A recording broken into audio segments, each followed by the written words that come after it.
Olá pessoas, tudo bem com vocês? Eu vim fazer esse vídeo para contar o que eu concluí de leitura no mês de agosto. Bom, eu comecei agosto lendo O Admirável Mundo Novo.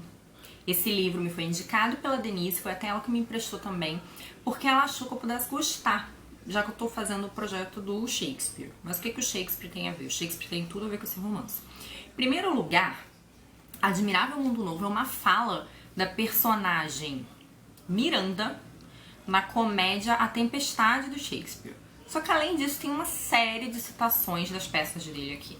Esse romance ele vai falar de uma sociedade distópica, né, como eu já falei, onde as pessoas elas nascem através de engenharia genética. E desde cedo, desde embriões, elas são condicionadas para as funções e para o lugar, né, a condição social onde elas vão ficar. É uma sociedade de castas e é uma sociedade que se organiza em prol do coletivo. A individualidade, ela é detratada, né, ela é indesejada. Então, tudo que as pessoas fazem tem que ser pelo coletivo. Nesse livro, as pessoas, quando criancinhas, sofrem uma espécie de lavagem cerebral.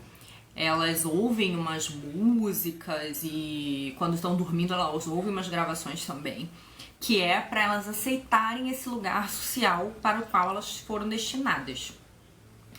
Então elas são divididas em alfas, betas, gama, y, sendo que os alfa e os beta são as pessoas de físico mais harmônico e cujo trabalho será um trabalho mais intelectual e mais burocrático, um trabalho menos pesado. Enquanto que os gama e os y são pessoas de físico mais desfavorecidos, são pessoas mais baixas, menos harmônicos.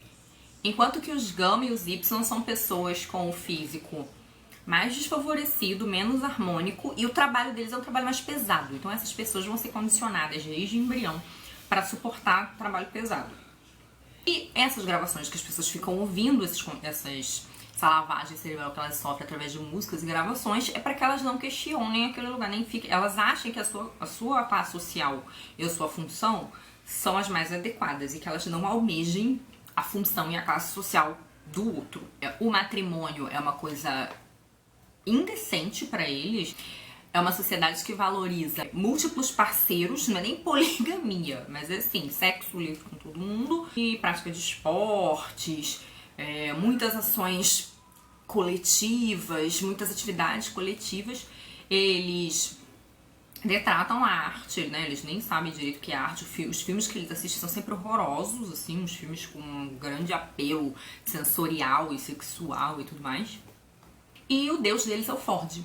O Ford dos carros. E aí o que acontece? O Bernard é um macho alfa. Ele é um homem alfa. Mas o processo de produção dele não foi bem sucedido, né? Houve um erro. E aí o que acontece? Ele nem tem o físico parecido com um dos outros alfas, como ele também tem uma coisa que é indesejada e que praticamente não acontece quando esse processo de produção é bem sucedido, que é o que? Ele tem individualidade.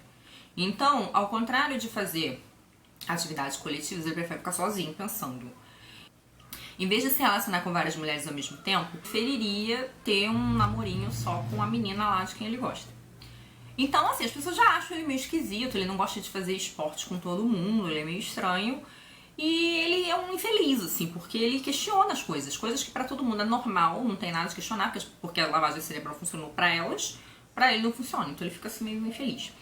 Tudo vai mudar quando ele descobre que uma das mulheres beta mais, que são as mulheres que é um tipo de mulher que convive com ele, assim, de trabalho também mais intelectual, ela foi pra reserva, se não me engano é reserva, eles chamam de Malpais, que é uma espécie de reserva indígena, e essa mulher foi pra lá e não voltou. E ele fica super interessado porque nessa reserva as pessoas vivem de maneira completamente diferente. Então as pessoas procriam, né? Elas não são produzidas em massa como são na sociedade, na civilização dele. Essas pessoas tem crença religiosa, que é uma coisa que eles não têm, né? A autoridade pra eles é Ford. Em vez de falar, ai meu Deus, por Deus, eles falam, ah, por Ford. E então eles não sabem o que é religião. E é uma sociedade, essa sociedade da reserva, eles são uma sociedade monogâmica, eles valorizam o casamento, né, enfim. E aí ele descobre que uma das mulheres beta mais foi e não voltou. E aí ele resolve que ele tem que ir lá visitar. O romance fica muito interessante a partir daí. Eu tive um pouco de problema com esse romance no início, eu achei a narrativa dele um pouco truncada. Se a gente fosse dividir ele em 3 partes, eu acho que eu comecei a gostar dele a partir do segundo terço, assim, em diante. E a última parte fica muito, muito boa, porque aí é que vão aparecer novos personagens. É aí que vão aparecer todas as citações do Shakespeare, porque a literatura aqui vai ter um papel muito interessante, já que as artes eram uma coisa proibida, que eles têm um arremedo de arte, que é uma coisa horrível, e que é só pra uma distração, assim, boba. Mas tem um personagem que vai aparecer aqui, que tem acesso às obras do Shakespeare. Eu não quero contar mais pra não estragar. Eu daria 3 estrelas pra esse romance, eu não achei ele sensacional. Romances distópicos não são meu estilo literário favorito. Do que eu li até hoje, eu acho que o meu favorito ainda é 1984. Eu acho que o estilo literário me agrada mais, além de ser uma história muito boa.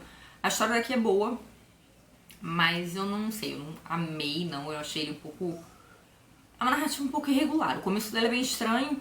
E ela tem uma coisa curiosa, porque nessa parte final, que as coisas ficam muito interessantes, como eu falei pra vocês, parece que o protagonista muda. Então, assim, até um determinado momento, o protagonista é o Bernard. De um determinado ponto em diante, o protagonista é outro. É a pessoa que vai entrar aqui que vai deixar tudo muito mais emocionante. Então é isso, eu daria 3 estrelas, eu gostei do romance, eu gostei de ter lido especialmente pela relação com o Shakespeare, eu acho que foi muito bem aproveitado aqui, mas acho que o próprio Aldous Huxley admitiu que teve problemas, porque esse livro tem um prefácio, pelo menos esse aqui, do Globo de Bolso, em que ele meio que se justifica, tenta se explicar, tenta se desculpar um pouco. Acho que ele mesmo percebeu que esse romance tinha problemas narrativos. Então, mas, no fim das contas, eu gostei de ter lido, porque dos principais distópicos era um que tava faltando. Ok? Ah, sim, e eu incluí esse romance no desafio do Livrada. Se eu não me engano, é a última categoria, que é um romance, um livro que o seu amigo indicou, que seu amigo enche o seu saco pra ler. Bom, nenhum amigo enche o meu saco pra ler nada, mas a Denise me indicou, ela achou que eu poderia gostar. Então ele vai entrar pra essa categoria do Livrada.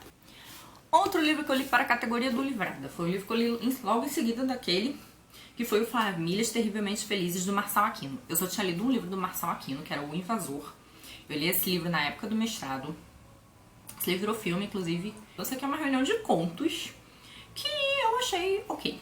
Não morri de amores também por esses contos específicos. Eu vejo muitos elogios ao Marçal Aquino, acho que eu tenho que ler umas coisas dele, outras coisas, de repente. Ele tem um estilo bem enxuto de escrita. Os seus contos abordam muito os marginalizados, os outsiders. Isso é uma coisa que eu gosto, mas eu não sei, assim, eu não achei os romances arrebatadores de bons. Eu achei bons, ok, assim, gostei, mas daria 3 estrelas também. Não... Eu achei, pelo que eu ouvi do Marçal Aquino, eu achei que eu ia amar loucamente, mas não amei, né? Vou ter que tentar com outro. E esse também foi pro desafio do Livrada 2014, um livro de contos. Tô vendo que esse vídeo vai ficar uma bodega. Outro livro que eu li para o desafio do Livrada é o Habibi. Esse livro é lindo. Esse eu amei. É uma graphic novel. Essa graphic novel do meu irmão. Peguei emprestado com ele. Ela tem mais de 600 páginas. Ela é gordinha. Não tenho hábito de ler graphic novel. Eu fiquei até pensando, meu Deus, que eu vou ler pra esse desafio.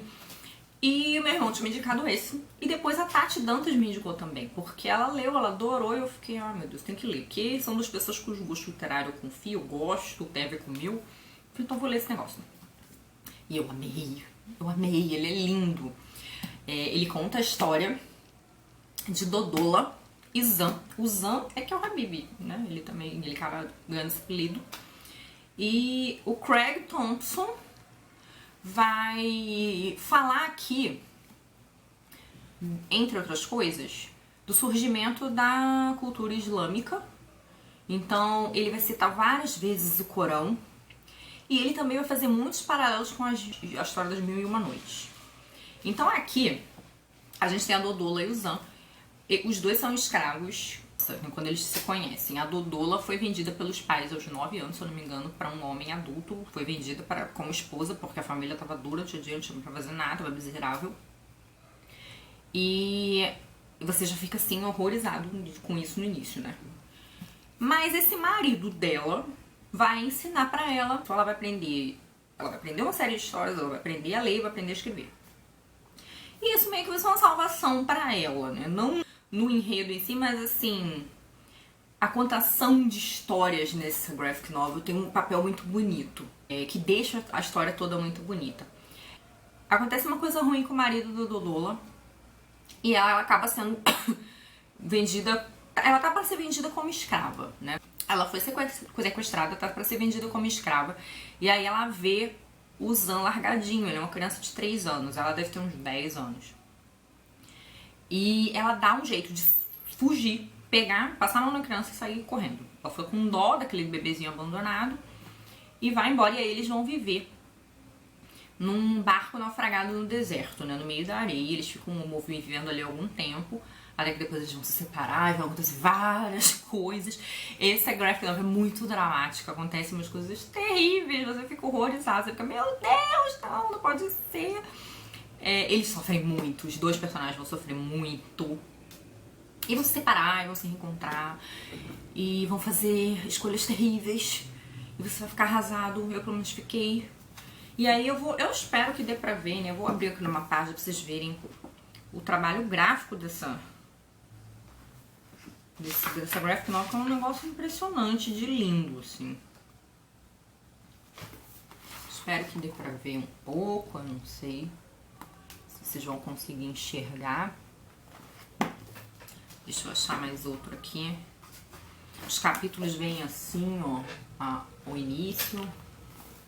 É muito lindo, eu gostei muito de ter lido, foi uma bela escolha.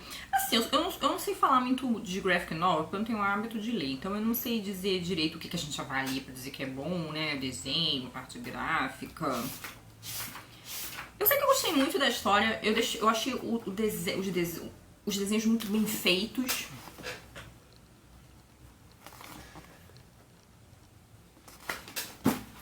E assim, é uma graphic novel que não vai passar esquecida, sabe? Se era pra eu ter lido uma, é bom que tenha sido essa.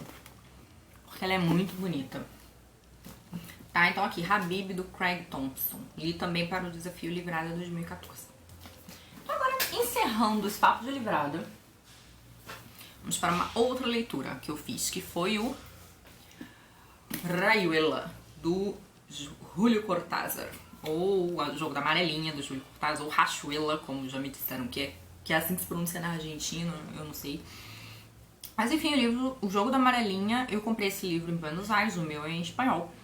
Tava aqui me esperando, né, esperando eu vencer a preguiça. E eu decidi ler por causa das leituras compartilhadas do pessoal do blog O Espanador e do fórum Entre Pontos e Vírgulas, da minha amiga Denise. Aproveitei que havia essas leituras compartilhadas para ler de uma vez.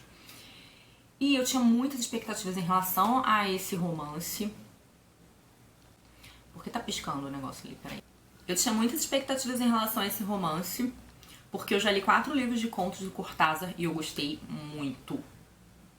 Eu já resenhei esses livros do Cortázar lá no blog, posso até colocar os links aqui embaixo.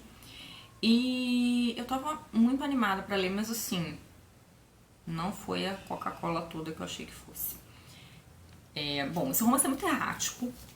Ele conta a história do Horácio Oliveira, que é um argentino, e o romance é dividido em 3 partes, com vários capítulos. A primeira parte é ao lado de lá, a segunda parte é ao lado de cá, e a terceira parte são os capítulos prescindíveis. Do lado de lá, Horácio Oliveira está em Paris. E lá ele se reúne com um grupo de amigos, que é conhecido, se não me engano, é o Grupo do Tigre, o Clube do Tigre, uma coisa assim. E com esses amigos ele tem uma série de discussões filosóficas, estéticas, literárias. A primeira parte do livro, que é essa, ele tá em Paris, é a parte mais interessante, na minha opinião. Assim. É a parte mais empolgante, é a parte que tem capítulos mais bem escritos, fragmentos lindíssimos. E lá em Paris, o Horácio Oliveira também se relaciona com uma enfermeira chamada Lúcia, que ela é mais conhecida como a Maga. E eles são diferentes, porque enquanto o Horácio Oliveira ele busca uma coisa superior, ele tá sempre em busca de uma coisa mais absoluta, ou de uma fusão, uma reintegração com uma coisa mais absoluta, que ele fica sempre tentando entender. E ele fica sempre analisando tudo pra chegar nesse conhecimento maior, que a gente acha que é o céu da amarelinha, né? A Maga já é uma pessoa de um outro tipo de sabedoria, né? Uma sabedoria mais prática, ela já não questiona tanto, né? Então eles têm esse oposto. A segunda parte do livro se passa na Argentina. O Horácio volta pra Argentina e lá ele convive com seu amigo Traveler e a esposa desse amigo, a Thalita. É a pior parte pra mim. Essa segunda parte ela tem capítulos muito estranhos. Ela tem partes muito boas, mas ela tem capítulos horríveis. Que parece que o Cortázar estava com preguiça.